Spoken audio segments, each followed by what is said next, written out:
Magandang umaga! Kumusta po? Narito po ulit ang update natin para sa lagay ng ating panahon ngayong umaga po ng July 23, 2025. Sa ngayon po ay lumakas na ang bagyong Dante habang nasa silangan ng mga isla ng extreme northern Luzon.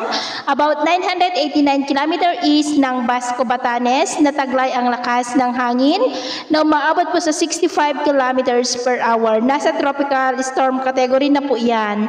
Ang LPA naman na nandito sa loob ng ating area of responsibility ay nasa northeast ng Ilocos Norte, pero posibleng hahatakin rin yan ng bagyong Dante. Ang LPA naman na nasa labas ng ating area of responsibility sa silangan ng ating bansa ay mataas ang posibilidad na maging bagyo anytime o sa susunod na 12 to 24 hours.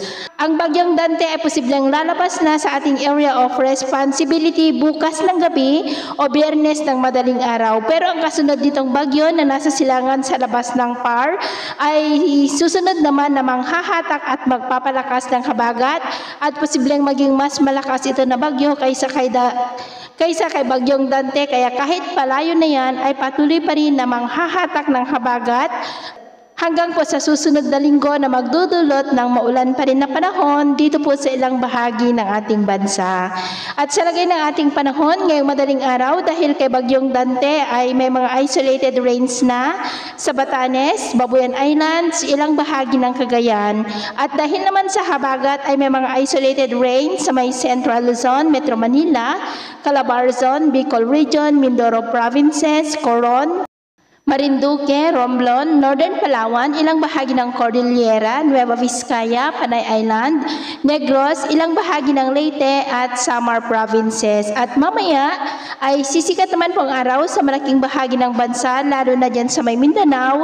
Pero dahil pa rin sa pinagsamang epekto ng trough ng bagyo at habagat ay cloudy skies with isolated rains pa rin sa may extreme northern Luzon, Ilocos Region, Cordillera, Cagayan, Central Luzon, Metro Manila, Calabarzon, Mimaropa, Bicol Region, Western Visayas at Eastern Visayas. At mamayang hapon, mas maraming lugar na po ulit ang makakaranas ng cloudy skies with isolated light to heavy rains sa malaking bahagi ng Luzon, Visayas at ilang bahagi ng Mindanao. Kaya mag-ingat po tayo sa mga banta po ng mga pagbaha at pagguho ng lupa. At sa atin naman po mga baybayin, dahil sa habagat ay iwasan na muna natin ang papalaot sa kanlurang baybayin ng Central Luzon, Nasugbu, Lubang Island, Occidental Mindoro Seaboard, Northern Seaboard ng Palawan.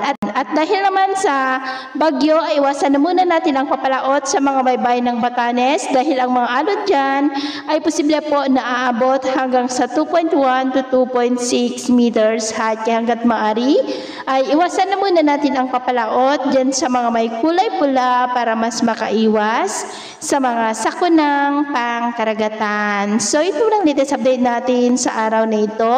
At ako pumili si James na nagsasabing sa kahit na pagsubok po na darating sa ating buhay, huwag po tayong mawawalan ng pag-asa. Thank you and God bless!